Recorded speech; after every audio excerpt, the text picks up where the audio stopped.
पप्पा, हा बेटा. जनगणनेमध्ये बौद्धांनी काय नोंद करायची? ओके, खूप महत्वाचा प्रश्न विचारलास बेटा तू. यावरून प्रचंड चर्चा तुला व्हॉट्सअपवर, फेसबुकवर, म्हणजे सगळ्या सोशल मीडियावरून तुला दिसत असेल. तर एक गोष्ट, जे आंबेडकरी बौद्ध आहेत त्यांच्यासाठी ही गोष्ट खूप महत्वाची आहे आणि त्यांनाही खास करून सांगितली पाहिजे की या जनगणनेमध्ये, म्हणजे पहिली जी जनगणना तुमच्या समोर जो फॉर्म येतोय त्याच्यामध्ये जातीच्या कॉलम मध्ये तुम्ही SC आहात की ST आहात की इतर आहात असा प्रश्न तुम्हाला विचारला जाईल. तेव्हा तुम्ही जर SC असाल तर SC आपण त्या ठिकाणी लिहिलं पाहिजे. हा पहिला भाग झाला. आणि सगळ्यात महत्वाचं म्हणजे जेव्हा तुम्हाला धर्म विचारला जाईल तेव्हा सर्व आंबेडकरी बौद्धांनी धर्माच्या कॉलम समोर बौद्ध असं स्पष्ट लिहिलं पाहिजे. त्या ठिकाणी नवबौद्ध किंवा हिंदू अशा पद्धतीने आपण लिहिता कामा नये. जातीच्या कॉलम मध्ये जातीची नोंद करताना स्पष्टपणे तुम्ही महार, म्हणजे SC मध्ये जी कुठली जात तुमची असेल, तुम्ही महार असाल, मांग असाल, सांभार असाल किंवा जी कुठली जात असेल आणि तुमचा धर्म जर बौद्ध असेल तर जात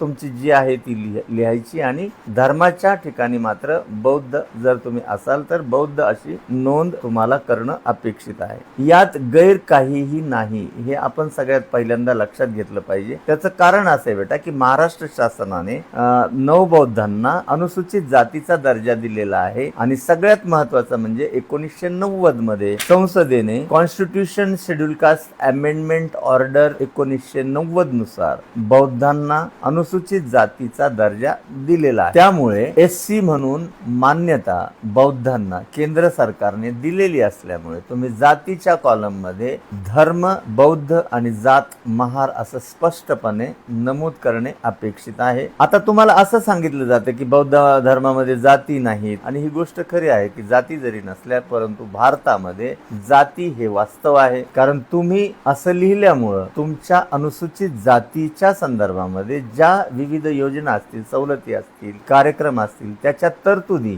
या लोकसंख्येनुसार ठरवण्यात येतात. त्यामुळे महार समाजाने किंवा ज्यांनी ज्यांनी बौद्ध धर्म स्वीकारलेला आहे त्यांनी आपली जात आणि जातीच्या समोर बौद्ध असं स्पष्टपणे लिहिणं आवश्यक आहे. आणि सगळ्यात महत्वाचं म्हणजे भारतामध्ये बौद्ध आणि शीख धर्म स्वीकारलेल्या धर्मांतरित अस्पृश्य जातीतील म्हणजे अनुसूचित जातीतील कोणत्याही जातीला त्यांना शीख किंवा बौद्ध या धर्माचा उल्लेख करण्याची परवानगी आहे. लक्षात आलं बेटा तुझ्या?